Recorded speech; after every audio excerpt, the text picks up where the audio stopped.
Buenos días, hacemos la clase 16 del lunes 10 de mayo y tengo planeada una clase compacta con cuestiones bastante técnicas, sobre todo con el manejo de vectores, que una vez que las aprendemos nos van a permitir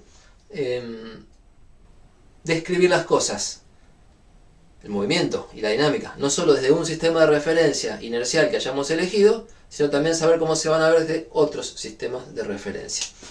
Tenemos que hacer fuerte uso de vectores y propiedades de vectores. Y en particular vamos a hacer uso del producto vectorial que presentamos en la clase pasada. Entonces voy a empezar rebobinando la descripción del movimiento circular usando vectores para describir el ángulo y para describir la velocidad angular. Imagínense entonces que tenemos una partícula moviéndose en una trayectoria circular, pero hago un dibujito tipo en perspectiva, tipo que la circunferencia no está en el plano X, sino que está ahí inclinada en el espacio. Hay un punto O, que es el centro de la circunferencia, hay una partícula en una posición R, este R depende del tiempo, ustedes lo saben, no lo anoto para no cargar, y cuando transcurre un diferencial de tiempo, vamos a poner en un diferencial de tiempo, resulta que la partícula recorre un desplazamiento infinitesimal. A un tiempo chiquito, infinitesimal, le corresponde un desplazamiento infinitesimal y también recorre un ángulo infinitesimal. ¿Cómo dibujamos eso para verlo? Bueno, supongamos que la partícula está girando para aquel lado y entonces el diferencial de R es la distancia recorrida desde este punto, el desplazamiento efectuado desde este punto hasta otro cercano. Lo hago un poco más grande para que no sea demasiado chiquitito, pero el diferencial de R lo tengo que imaginar infinitesimal ahí, sobre la trayectoria, y como es una circunferencia, seguro es perpendicular al vector posición R. Y el diferencial de ángulo será el ángulo chiquitito, barrido por el arco de circunferencia que corresponde al módulo de diferencial de R. O sea, diferencial de R es un vector, hay un diferencial de arco, que es el otro diferencial de S, que es el módulo del desplazamiento infinitesimal, que es la distancia recorrida sobre la circunferencia. Y hay un diferencial de ángulo, que por supuesto es arco sobre radio. Vamos a poner R mayúscula, donde R mayúscula es el radio de la circunferencia. Entonces el módulo,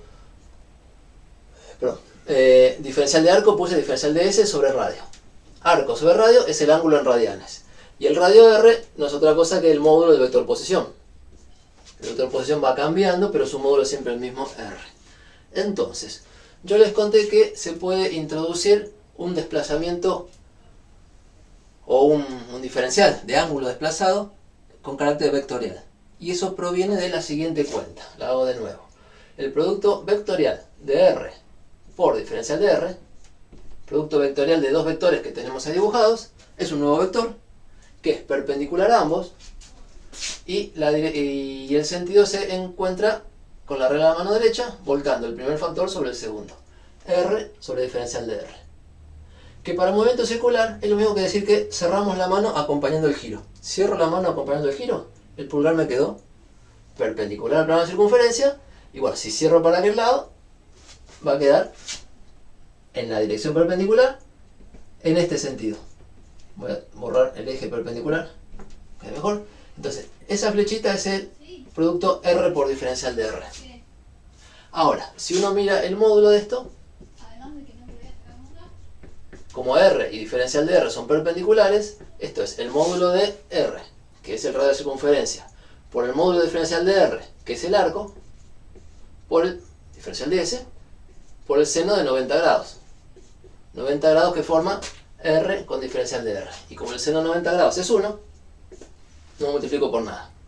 Entonces, entre esta cuenta y su módulo y el ángulo, lo que haría falta es dividir por R cuadrado. Fíjense que se dio esto por R cuadrado, radio de la circunferencia por R cuadrado, hice el negocio de que simplifico acá y me queda diferencial de S sobre R, o sea, diferencial de ángulo. Ángulo infinitesimal recorrido. Esta construcción en módulo dividido R cuadrado me da el ángulo recorrido. Y así como está construido sin tomar módulo, divido por r cuadrado. Esto tiene módulo diferencial de teta, pero es un vector que apunta como dibujé ahí. Entonces, a esto es lo que llamamos desplazamiento infinitesimal angular vectorial. O sea, diferencial de ángulo. Cortito es el diferencial de ángulo. Es un desplazamiento angular infinitesimal con carácter de vector. Pongo una flecha de arriba. ¿Para dónde apunta este vector? Perpendicular a la circunferencia del movimiento circular. ¿En qué sentido perpendicular? En el sentido de acompañar el giro con la mano derecha, ver para qué lado queda el pulgar. Este diferencial de teta es entonces una descripción del ángulo girado en un diferencial de tiempo que no solo tiene el módulo o el valor en radianes del ángulo girado, sino que tiene la dirección del eje. La dirección en la que salió este producto, perpendicular a la circunferencia, es la dirección del eje de rotación. Entonces tiene más información que antes. El módulo nos da el ángulo y el vector nos da la dirección, orientación del eje de rotación.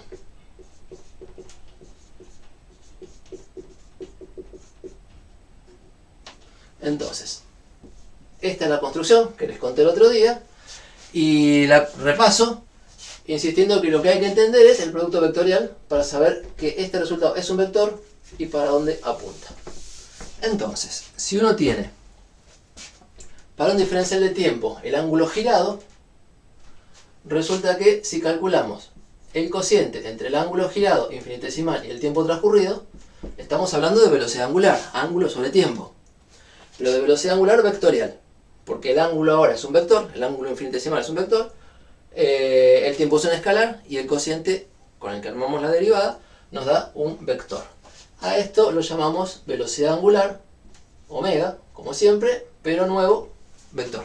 El vector velocidad angular es el ángulo girado por unidad de tiempo, escrito como un vector, cuya dirección y sentido es la dirección del ángulo infinitesimal, o sea, la dirección del eje, la dirección del eje de rotación. Entonces, en este dibujo que tenemos diferencial de r, me faltó anotar acá que lo que armamos es diferencial de teta vector.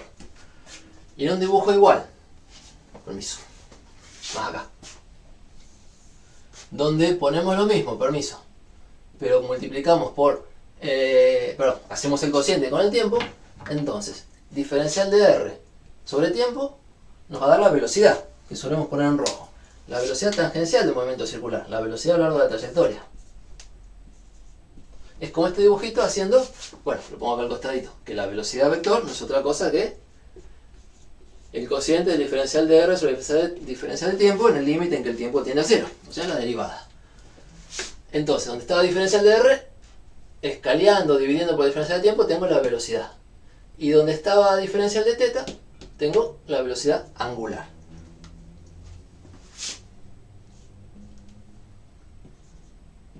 Que es un vector, entonces, perpendicular al plano de rotación. Y lo interesante de haber escrito esto así es que usamos vectores y no nos referimos en particular a las componentes x, y o z de los vectores. Usamos los vectores y operaciones entre vectores. Quiere decir que si alguien quiere copiar esto con unos ejes x y z en una posición, o alguien quiere copiar esto con ejes x y z en otra posición, bueno, tiene que tomar los vectores y hacer las proyecciones sobre sus ejes. O sea, quien quiere componentes necesita ejes. Toma los vectores, hace las proyecciones, tiene componentes. Pero los vectores son los mismos para cualquier observador. O sea, sirven para trabajar con un sistema de ejes o con otro sistema de ejes. Eso significa, o eso se describe como que estamos haciendo un trabajo, una notación covariante. Covariante significa que está lista para usarla en distintos sistemas de coordenadas y eventualmente las componentes van a ser distintas si nuestros ejes están posicionados distintos. Pero los vectores que describimos son los mismos. Me gusta decir que los vectores existen antes que sus componentes. Los vectores hay que verlos, hay que entenderlos, hay que verlos como algo, una flecha en el espacio. Y después, si uno pone ejes, tendrá sus componentes. Y un compañero que pone otros ejes puede mirar el mismo dibujo y sacar sus propias componentes. Cada uno en su sistema de referencia, la misma física que está describiendo. Eso es covarianza. Bien. Y una cuenta más que no hice la vez pasada es aprovechar esta relación para expresar una relación directamente entre la velocidad angular y la velocidad vectorial. Para lo cual necesitamos alguna propiedad de producto vectorial. Entonces, déjenme escribir que si uno hace, bueno, una propiedad que está en el apunte de producto vectorial, que es cuestión de desarrollar las cuentas y convencerse de que es así, o si no lo buscan, por ejemplo ponen en Wikipedia doble producto vectorial y les aparece enseguida la fórmula que les voy a contar. Si uno tiene que calcular dados tres vectores, A, B y C, primero el producto de A por B vectorial, que es un vector, y a eso hacer el producto vectorial por otro vector, se dice que tenemos un doble producto vectorial. Y cuando uno hace eso, resulta que lo acomoda, trabaja un ratito y le sale una fórmula que vamos a usar bastante, que es que esto da lo mismo que el producto escalar de A por C, primero por último, producto escalar, que es un número, multiplicado por B, que es un vector, o sea, número por vector da un vector, menos producto escalar de B y C, me fijo para no copiarlo mal, B por C, escalar, que es un número, multiplicado por A, vector. ¿Qué es esto? Bueno, acá hay una definición de cómo calcularlo, ponen tres vectores cualesquiera con sus tres componentes cada uno, hacen esta cuenta, la guardan, usando producto escalar. Y después de guardar las dos cosas, las miran y resulta que son iguales. O sea que es una propiedad que vale siempre. Y la vamos a usar cuando tengamos doble producto vectorial, porque suele ser más piola mirar esta forma de escribirlo. Entonces, ¿qué cuenta? ¿Dónde voy a aprovechar eso? Voy a borrar un poquito y repetimos estas cosas. Bueno, teníamos que R por diferencial de R, voy a pasar el R radio cuadrado multiplicando de vuelta a aquel lado.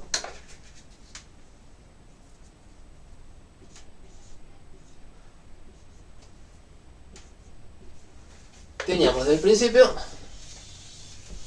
del repaso de hoy esta cuentita. Sabemos que es el vector posición, sabemos que es el desplazamiento, hicimos el producto vectorial. Y tenía que ver con el ángulo girado, vectorial.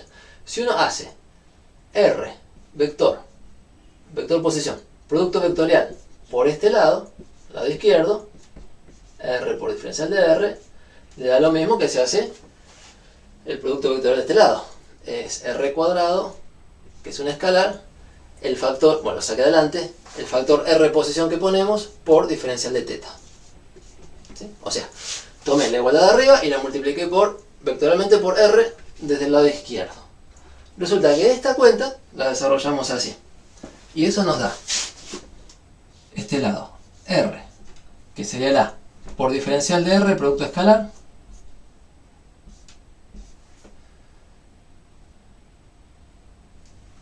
a ver si esa es la cuenta que quiero hacer, perdón. Si es esa la que me sirve.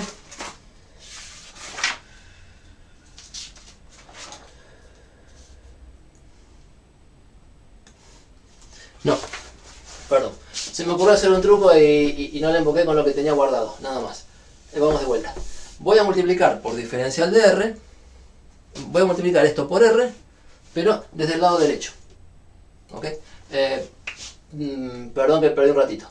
Lo que digo es, si tomamos lo que teníamos, R por diferencial de R, que es un vector, y lo multiplicamos por R, entonces nos da lo mismo que del lado derecho poner lo que teníamos multiplicado por R.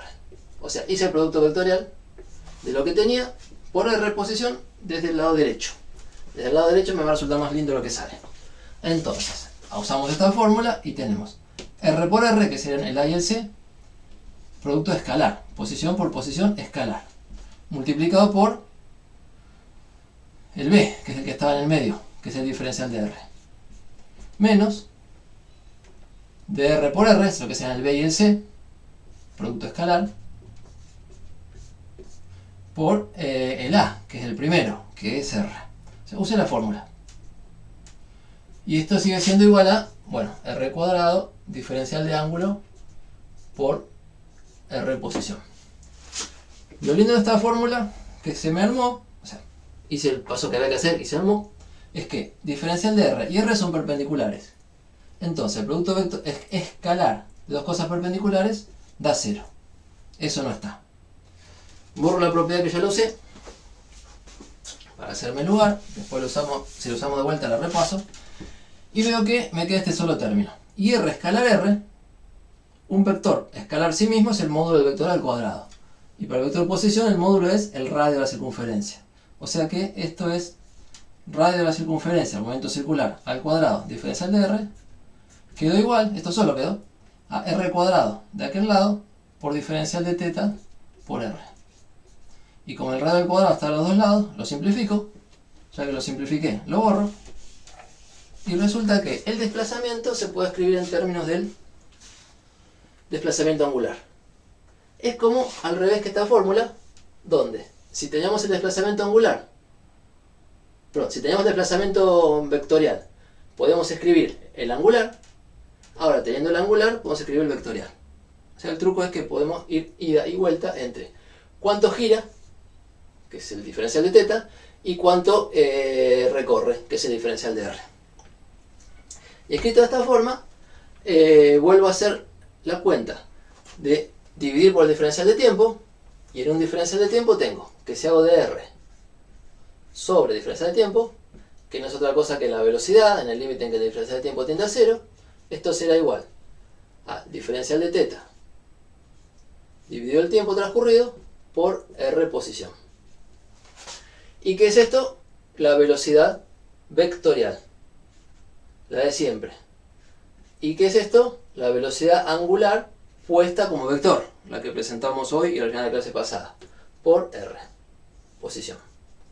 Entonces, hay una relación vectorial, usa el producto vectorial, lo estamos usando a fondo, este producto que introdujimos la clase pasada, que nos permite relacionar velocidad angular con velocidad lineal, como vector. Para dónde se mueve y para dónde apunta. Esto dice cuánto gira por unidad de tiempo y cuál es el eje. Esto dice para dónde se mueve la partícula, dirección y sentido.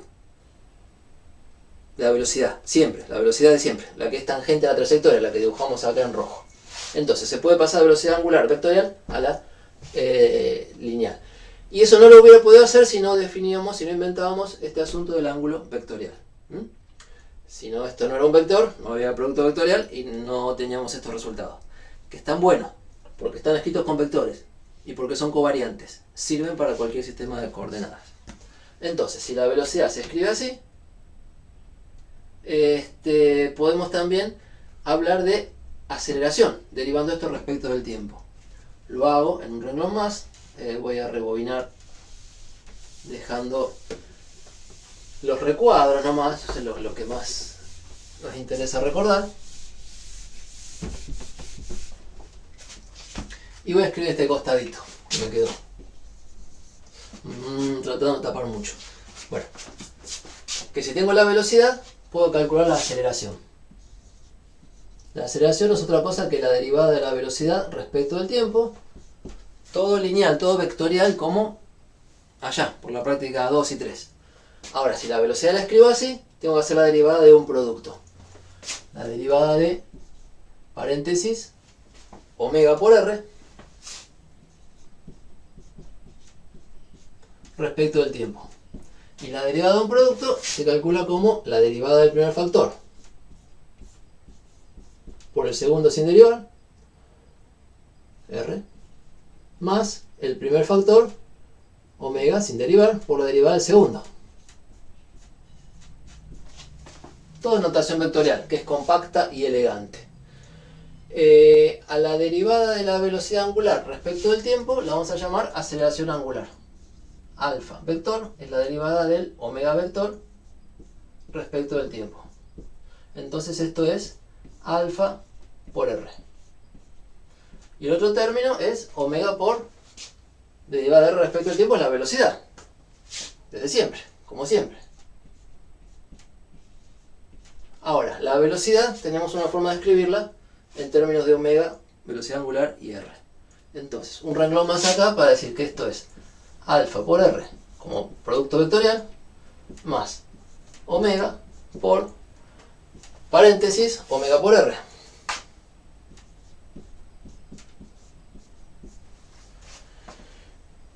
Y vamos a dejar por acá que alfa es la derivada de omega respecto del tiempo.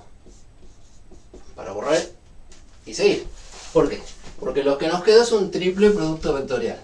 El que decía que A por B, paréntesis por C, todo vectorial, era A escalar C por B menos B escalar C por A.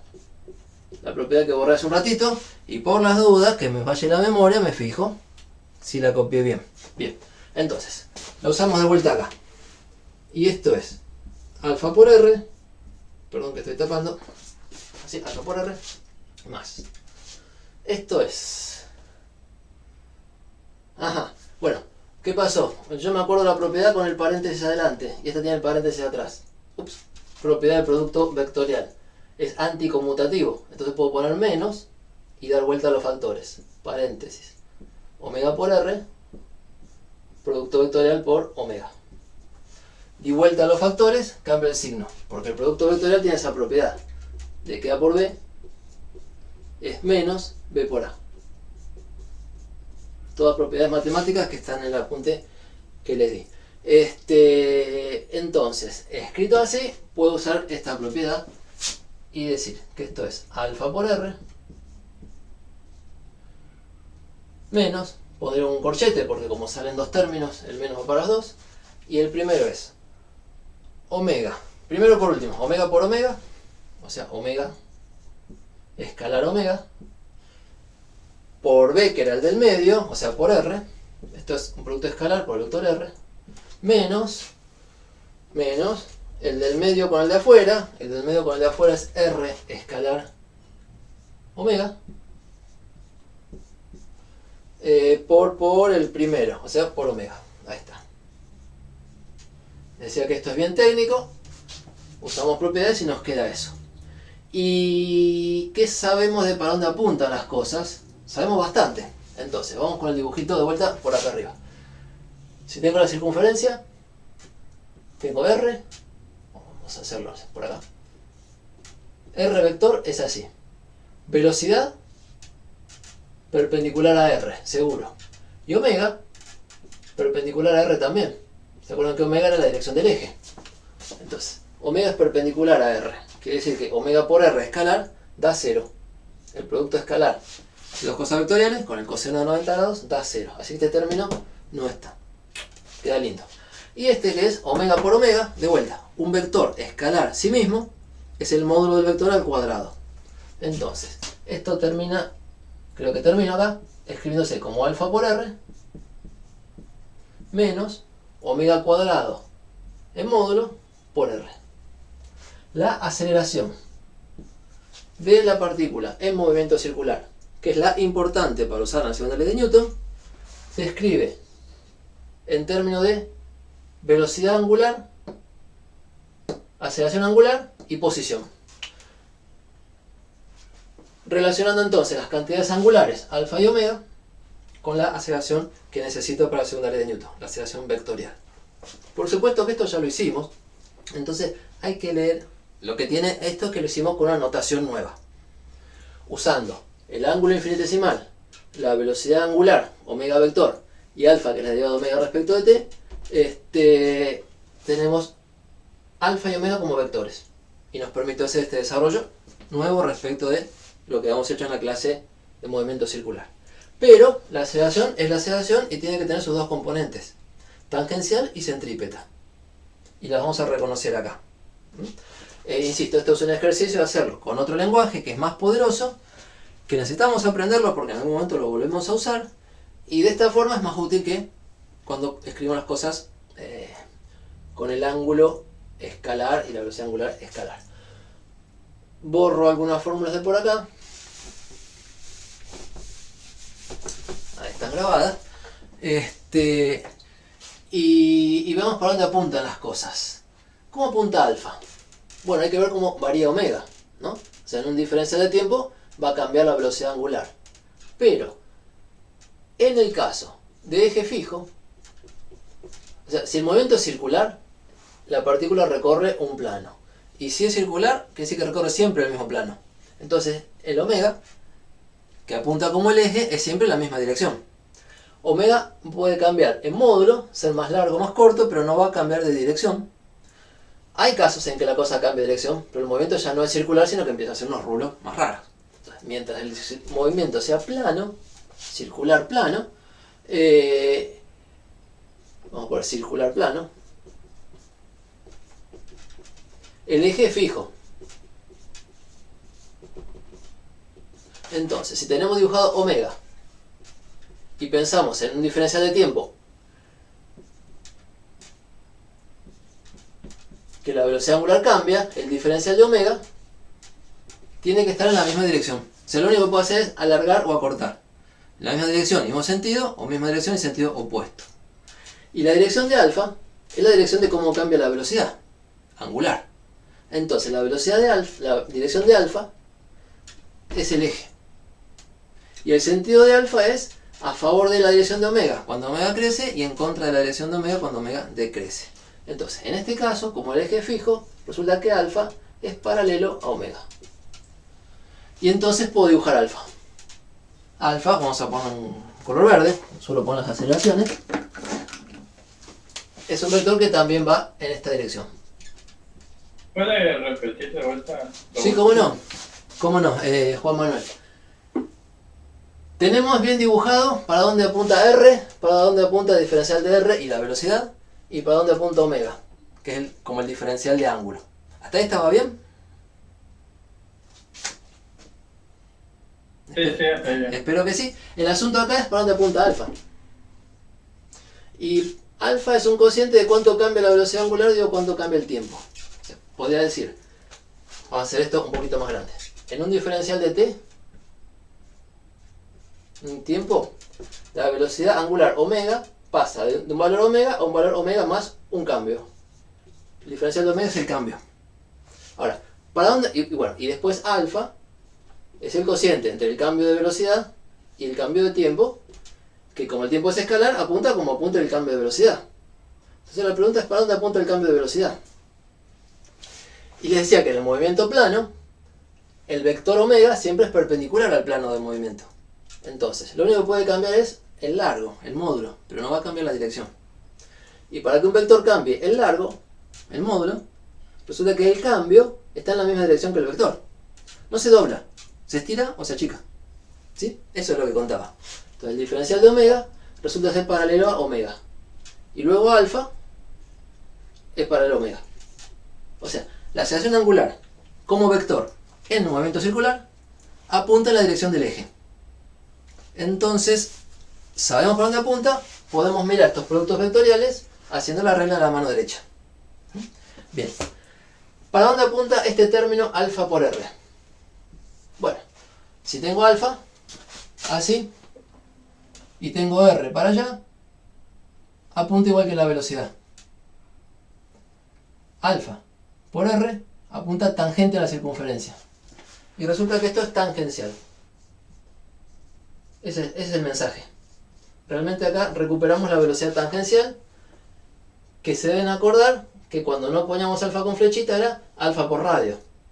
Y acá tiene esta expresión, alfa por producto vectorial por vector posición. ¿Sí? Eso es el dibujo de alfa por r. Si alfa va a favor de la velocidad angular o en contra de la velocidad angular, me dice que, bueno, tengo que cambiar la mano, pero la aceleración tangencial va a ir a favor de la velocidad o en contra de la velocidad. Cosa que le aumenta el módulo o le disminuye el módulo. Y el término omega cuadrado por r, con signo menos, apunta como dice r, ¿no? ¿Cómo apunta r? Para afuera. Multiplicado por el escalar omega cuadrado, que seguro es positivo. Digo escalar porque era el módulo del vector al cuadrado. Y el cuadrado es positivo. Omega cuadrado por r apunta para afuera. Y con signo menos, apunta para adentro. Entonces, esta es la aceleración centrípeta. Esto que está acá, con signo menos y todo, es la aceleración centrípeta. Bien. Les decía que esto es muy técnico, es un uso de vectores y producto vectorial. Se lo llevan, lo piensan, pero recuerdan, uno pudo hacer todo este trabajo sin poner componentes, sin decir quién es la componente X, la componente Y y la componente Z. Y estamos trabajando en el espacio, porque tenemos vectores en todas direcciones. Para acá, para allá, para allá. Entonces, esto nos permite trabajar con vectores en el espacio, identificando cada uno para dónde apunta. Que es lo que uno más quiere de un vector, saber para dónde apunta. Y nos permite escribir cuentas donde no hace falta decir quién es la componente X, la Y o la Z, sino solamente trabajar con los vectores. Es suficiente trabajar con los vectores. Y eso hace que este cálculo sea covariante. Que si yo digo, pongo el eje Y para arriba y el eje X para acá, y hago mis proyecciones, y el Z para afuera, lo hago. Y si otro viene y dice, no, yo quiero el Z para arriba y el Y para acá, bueno, está bien, agarra tu hoja y hacelo. Y nos va a dar distintas componentes porque nos estamos refiriendo a distintos ejes. Pero la física del movimiento circular es la misma. Está escrita de una vez para todos los usuarios. Eso es covarianza. Bien, entonces yo esto lo dejaría acá, ya llegamos, sí, es lo que quería trabajar. Quiero que ustedes puedan leer de acá para dónde apunta cada cosa y hacer su cuenta con la regla de la mano derecha y sacar información de el resultado de esta cuenta y el resultado de esta cuenta. Lo vamos a necesitar varias veces en adelante, o sea que lo repasaremos, pero bueno, este es un primer repaso de lo que hicimos en la clase pasada. Y el dibujito de para dónde apuntan las cosas está acá. Guárdense este dibujo. Plano de la circunferencia, velocidad es tangencial, posición es radial y las cantidades angulares, omega vector y alfa vector, son perpendiculares al plano, o sea, a lo largo del eje. A lo largo del eje. Este dibujito es el que sí tienen que recordar para ubicarse con esto, mientras después van haciendo las cuentas. Bien. Bien. Van un poquito para no atorarlos, pero no mucho. ¿Qué hice? Y recalculé cosas que ya habíamos hecho en el plano XY. Ya las habíamos hecho. Habíamos visto la velocidad, que la velocidad es tangencial y que la aceleración tiene dos partes, tangencial y centrípeta, y ahora lo hicimos con una notación nueva, más poderosa. Al que esto lo tiene ahí en zozobra, sabe que ya lo hicimos en el plano XY. Sabe que la información física ya está. Esto es otra forma de anotarlo, más poderosa, y que sí vamos a usar. Así que de a poquito la registran y la van usando. Y la otra fórmula que se me borró, que borré, es que la velocidad se escribía como omega por R.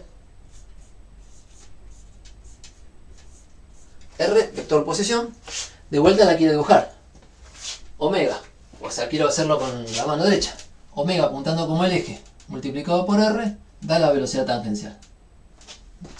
Que esta cuenta nos da bien la velocidad tangencial y que esta cuenta nos da bien la aceleración completa y nos permite identificar las dos componentes. Ok, es un pizarrón para guardar, entonces queda grabado y yo paso al tema de la unidad 6. Y vamos por media hora como planeaba, vamos.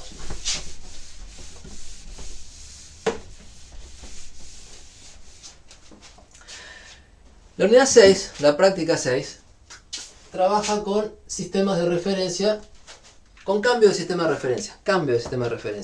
Vamos a poner práctica 6, para que nos quede bien ubicado.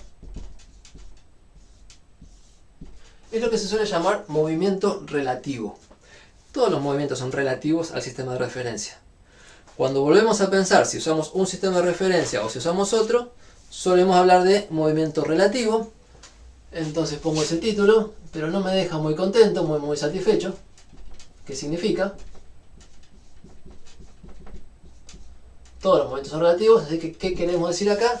Que vamos a referir el movimiento comparando lo que observan distintos observadores. Esta es la comparación entre lo que observan, lo que miden, lo que registran, lo que describen, como quieran, o lo que registran, distintos observadores.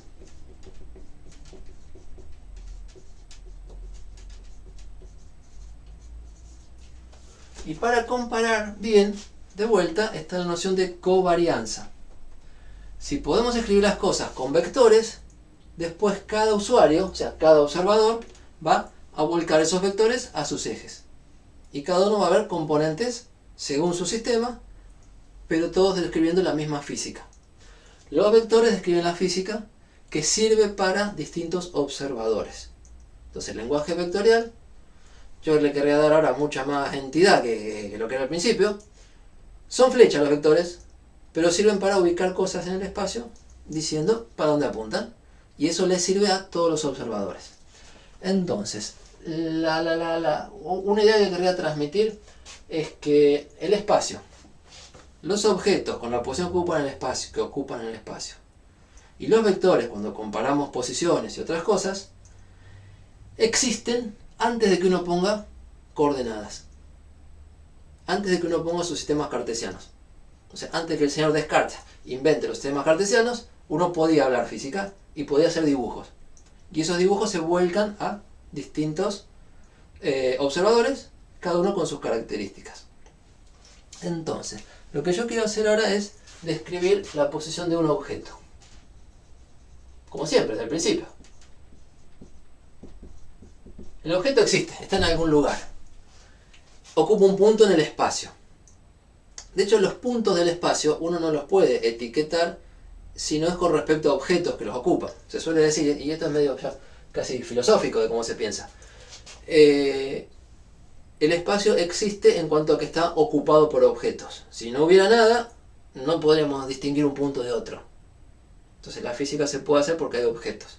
Y después dirán que aparte de objetos hay energía, hay radiación, hay campos, pero por ahora en mecánica un lugar lo identificamos porque vemos un objeto ahí. Y el objeto existe, seguro, masa, materia, está ahí. Para ubicar el objeto uno separa en distintos lugares, que son otros objetos. Por ejemplo, me paro en algo que está acá. A mí me gustó siempre dibujar dónde me voy a parar como un pisito. Eso es un objeto. La superficie de la Tierra, un cohete, donde sea que esté parado. Pero desde un objeto, que uso como sistema de referencia, describo el objeto de estudio. Repito la palabra objeto porque son dos objetos, hasta ahora. Y entonces a este objeto, donde yo me siento cómodo, donde yo me paro, donde yo pongo mi instrumento, la regla para medir, el cronómetro, lo llamo sistema de referencia. Lo voy a llamar S a este. Entonces recuerden que estamos repasando en el fondo, que el sistema de referencia es el objeto donde me paro para describir lo que quiero describir. Pero puede haber otro lugar donde se para otro observador, como podría ser, vamos a dejarlo por acá, otro piso. O sea, esto puede ser, no sé, un tren moviéndose y esto puede ser tierra, porque lo dibujé más abajo. O puede ser alguien en tierra y acá el tren subterráneo pasando. Un objeto y otro objeto. A este lo voy a llamar S' y es otro sistema de referencia. Entonces voy a poner sistemas de referencia, este y aquel. Y bueno, vamos a poner dos. Pero uno podría poner 3 o 4 o describir distintos lugares.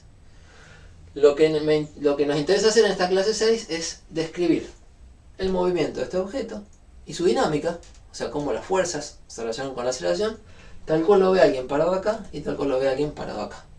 Entonces repasemos todo lo que hemos hecho siempre. Alguien parado acá quiere decir que en este piso elijo un punto que se va a llamar O, que es el origen del sistema de coordenadas, y elijo ejes y elijo cómo orientarlos. Y para ser prolijito voy a poner un eje Y y un eje X, vertical y horizontal.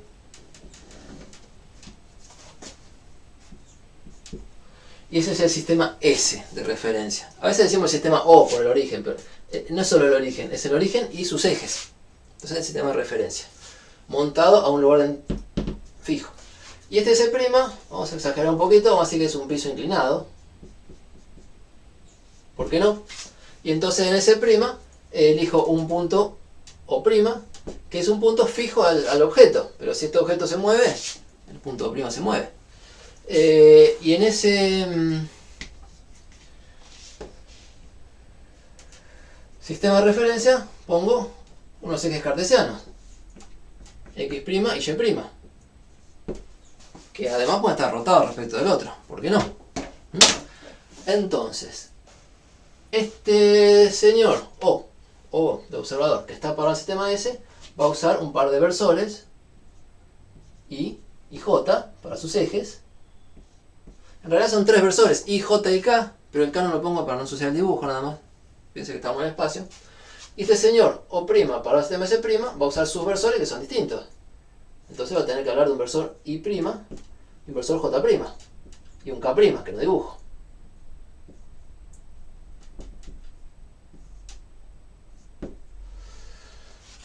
Les quería preguntar a esta altura si está claro el planteo que estoy haciendo.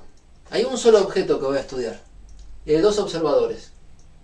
Este hace todo lo que sabemos que hay que hacer y este hace por su cuenta todo lo que sabemos que hay que hacer, pero lo hace en su lugar. ¿Está claro hasta ahí? ¿Veo un sí? No, eso es hace un rato el sí que veo. Porque se habían preguntado y contestado entre ustedes, perdón que no lo vi. Bueno, ahí viene, estamos con esto. Entonces, ese es el tema de la práctica 6. ¿Cómo comparo lo que ve este hombre, este observador, lo que ve este observador? Dije hombre y no quiero ser igualdad de género, por favor. Este observador, observadora, lo que sea, perdón que se me cruzó eso, el que esté observando, describen la misma física. Entonces, ¿qué hace este observador en el sistema O? Bueno, para describir el objeto pone un vector posición, R, y usa un cronómetro, o sea, usa un tiempo t, y dice que la posición depende del tiempo, y hace toda su anotación y define su velocidad, o sea, la velocidad del objeto, la aceleración del objeto, tal cual él las ve. Y si gira, le dará su velocidad circular, angular y su aceleración angular. Todo lo que saben hacer. Por otro lado, este otro observador, vamos a tirar un poco de líneas rojas para referirme. El observador S', que está en rojo, con sus versores J' y J', y tiene un vector posición, que lo va a llamar R', o sea, lo va a llamar R él, pero le pongo R' para que no se nos mezcle, y lo pongo en rojo.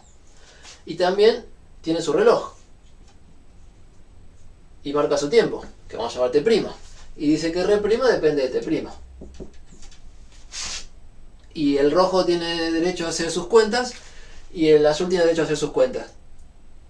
Y como describen la misma física, de la misma naturaleza, lo que diga uno y lo que diga el otro tiene que poder traducirse. Es lo mismo que describir una película que están escuchando en inglés y con subtítulos en español. Y si han hecho bien el trabajo, dicen lo mismo. ¿Sí? Es un lenguaje que usa un lenguaje que usa y un sistema de comparación o traducción de lenguajes. Así lo podemos pensar. Ahora, lo que escribí aparte del color son primas por todos lados para hablar de y no primas para este.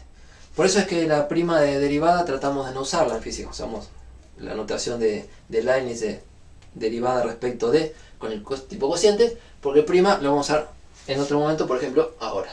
O sea, este prima no es derivada. Es prima porque es lo que ve el rojo. Primera consideración que hace Newton. Importantísima para seguir adelante. Y es que para Newton, lo voy a escribir así para Newton, porque después lo podemos discutir, el tiempo es absoluto. O sea, no depende del sistema de referencia.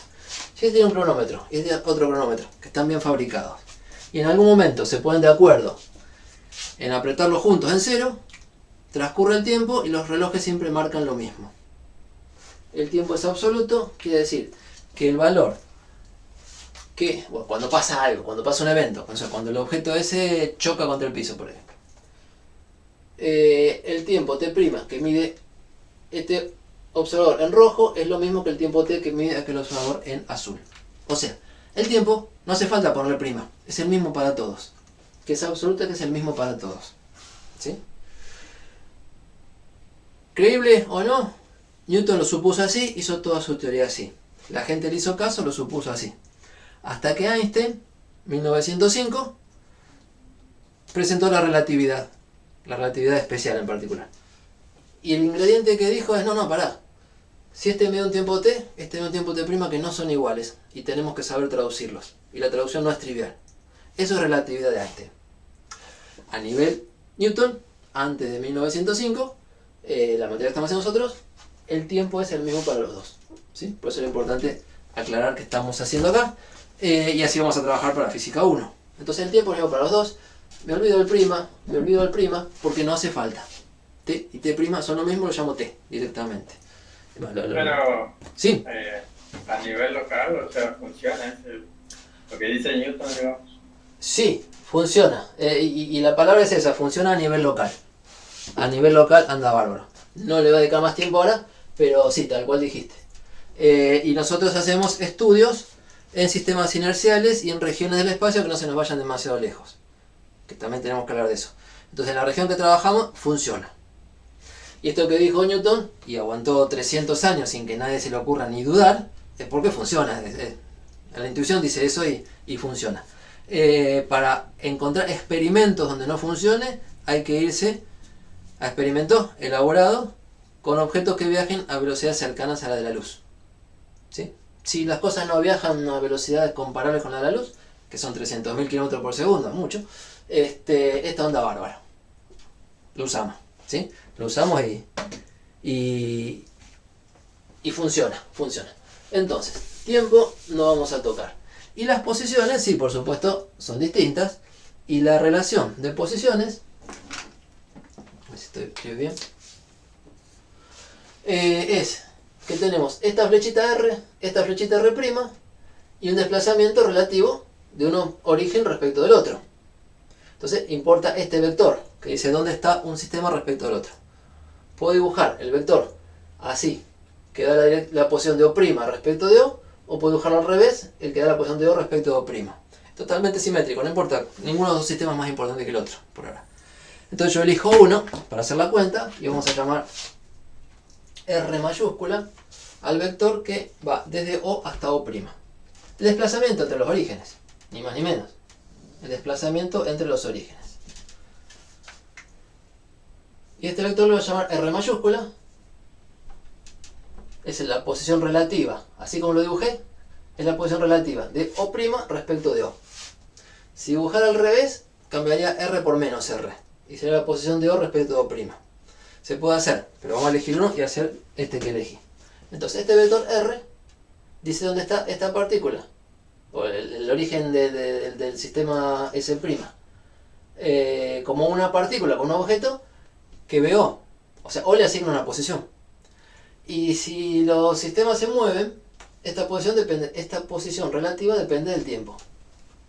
Entonces, diciendo que depende del tiempo, estamos incluyendo sistemas que puedan estar rotados entre sí, con orígenes en distintos lugares, y encima uno moviéndose respecto del otro.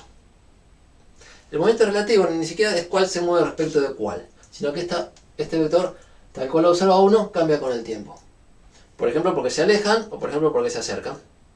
Y no es necesario decir quién está quieto, insisto, no es necesario decir quién está quieto. Cada observador se considera quieto en el lugar donde está, y el otro se considera quieto en el otro lugar donde está, pero en el universo no hay nada quieto. Entonces, respecto al sistema de referencia, que podemos hablar de quieto, de reposo. Y si vamos a jugar con distintos sistemas de referencia, y un poquito nos olvidamos de eso de que está quieto, no hace falta. Pero queda todo codificado en que la posición relativa, R mayúscula, depende del tiempo. Y bueno, grábense este dibujito porque es el planteo de lo que vamos a hacer. Y con ese dibujo, incluso lo puedo hacer más limpio, borrar algunas cositas, hay una relación básica, y es que este vector negro más este vector rojo es este vector azul. Este más este es este. Al nivel de la primera clase que hablamos, que nos conocimos, donde hablamos de desplazamientos. Esto es un punto en el espacio, esto es otro punto en el espacio, esto es otro punto en el espacio. Si me desplazo así y así, es lo mismo que desplazarme así. Este más este es igual a este. O acomodando, este es la resta de este menos este. Si todos tienen el mismo origen y este vector va de punta a punta, el rojo de punta a punta de los otros dos, es el final menos inicial. ¿Sí? Álgebra básica de vectores nos permite escribir, permiso, de alguna, bueno, lo escribo de varias maneras. Si uno hace el R mayúscula en cualquier instante de tiempo, cuando pongo R de t es en una foto, en otra foto, en otra foto, la relación va a seguir valiendo. R mayúscula en negro más R' minúscula en rojo es igual al R en azul. No cambio de color porque me hago mucho lío.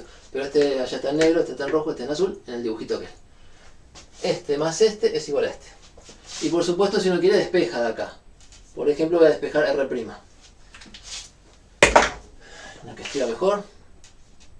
R' de t, ¿cómo lo despejo? Y bueno, es R de t, R minúscula, menos esto que pasó para el otro lado, R mayúscula de t. Y estas son fórmulas de traducción. Si yo conozco la posición, o sea, yo miro de afuera y me pasan datos. Y el observador que está en O me dice, mira, yo tengo tal vector R. Y veo además que la posición del que está en O' es R mayúscula. Me pasa esos datos, yo hago la cuenta y sé cuánto va a medir el que está acá. O sea, si tengo la información relativa, que es la traducción, tengo lo que dice un observador, puedo calcular lo que dice el otro. Y si no, despejo al revés. Acá como está escrito es... si yo trabajo en R', bueno, le pregunto al que está en O' y me da esta información y la posición relativa, te calculo el R. O sea, de R' calculo R. Y de R calculo R'. Y de vuelta se puede traducir. Entonces, todo esto lo tienen que ver ustedes como... si me viene un problema donde hay dos observadores y tengo que comparar, bueno, paciencia, me siento, anoto bien lo que dice uno, lo que dice el otro y traduzco. O me dice lo que dice uno y cómo traducir, y yo puedo anticipar lo que dice el otro, sin ir a preguntarle, porque sé traducir. Ese es el contenido de la clase. Y por otro lado, antes de ir al recreo, hay una cosa muy importante acá. Y es que los vectores, así como está escrito, son vectores, es covariante. Pero cuando uno trabaja, y ustedes ya vienen trabajando hace rato, trabaja con componentes. Entonces cada observador va a descomponer el vector que usa en sus componentes. El observador O, que mide este vector azul, lo va a descomponer en I y J. Y el observador O', que mide este vector rojo, y lo va a descomponer en I' y J'.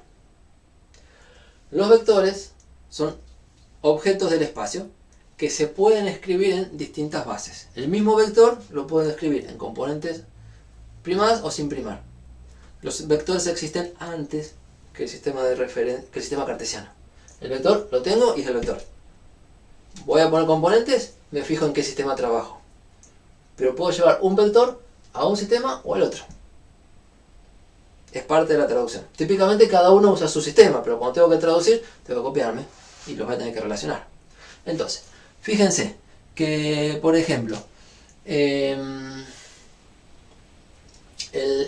vector R del observador que está en O, a cualquier tiempo, y típicamente lo va a escribir él como un x de t por el versor i, más un y de t por el versor j, más un z de t por el versor k, que no lo pongo.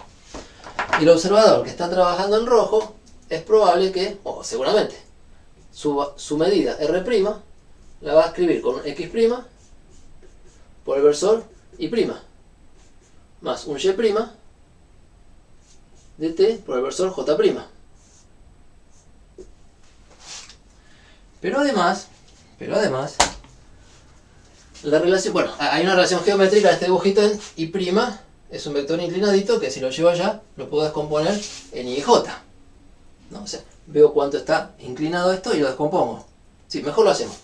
Pero lo que voy a decir es que este sistema, aparte de estar moviendo, o sea, el sistema de referencia, aparte de estar moviéndose respecto de ese, puede estar girando. Y entonces, a lo que llamo I' en un momento, y bueno, al rato I' va a ser otro, porque si estoy parando algo que gira, y mis ejes se dan vuelta, y entonces la relación entre I' y J' con el I de J también depende del tiempo. Y para ese trabajo, sí vamos a suponer que este sistema no gira, y que este gira. O este puede girar o no, pero uno vamos a suponer que no gira. Y vamos a hablar un poquito de qué significa eso. Vamos a decir que este no gira. O sea, sus ejes no están locos, están siempre apuntando en la misma dirección. ¿Cómo decía Newton eso? Decía tomar ejes apuntando a las estrellas lejanas, que son objetos fijos, o tan fijos, era lo más fijo que se podía mirar. No es cierto que una estrella lejana esté fija, pero respecto de nosotros se mueve de tal manera que en el tiempo de observación parece que no se movió nada. Un tiempo, hasta una vida de observación nuestra, resulta que una estrella lejana parece que está siempre en el mismo lugar. Entonces, si yo pongo un eje apuntando a esa estrella, a ese lo llamo que no gira. Así lo hizo Newton, así lo tomamos en principio. Entonces, hay ejes que no giran y el otro sistema en rojo y podría girar. Voy a poner podría. Y vamos a hacer los dos casos, cuando gira y cuando no gira. Fíjense que no estoy haciendo muchas cuentas, estoy despacito contando el planteo. Las cuentas vienen después de la pausa. Entonces, resulta que estos versores I y J, en la clase de hoy, en el tema como se presenta, vamos a suponer que no dependen del tiempo. Que no giran es que no dependen del tiempo. Y estos I' y J', en principio sí, en principio dependen del tiempo. Primera parte que no giren, segunda parte que giren va a ser. Pero ya lo dejamos planteado. ¿Qué significa que dependen del tiempo? Bueno, que cambian, ¿con respecto a qué? Con respecto a aquellos que no cambian. Si estos son los que no cambian, que no giran, estos son los que cambian. Y entonces, si este sistema está, dejamos el eje Y' respecto del eje Y aquel, está formando un ángulo phi, voy a ponerle ahí, y bueno, uno puede escribir, uno puede hacer un dibujito donde tiene copiadito las direcciones I y J, horizontal y vertical, y las direcciones rojas I' y J' inclinadas, I' y J', y tiene un ángulo phi acá.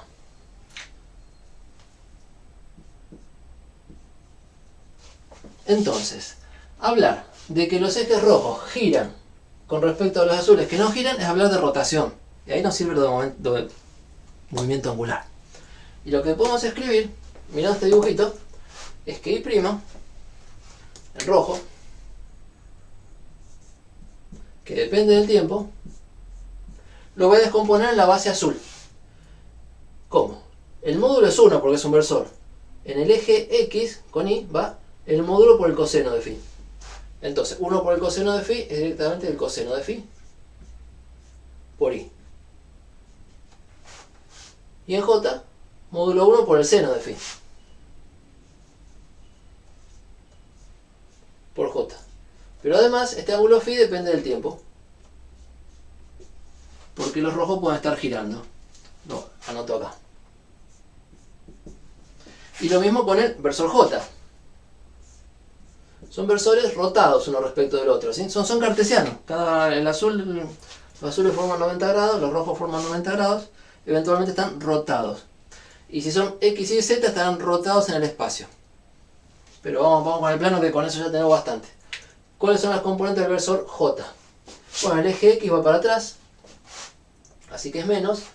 Y como este ángulo es phi, copiadito, en el eje X tengo seno, cateto opuesto. Seno de phi de t por I, y en el eje Y, azul, en el J, tengo coseno.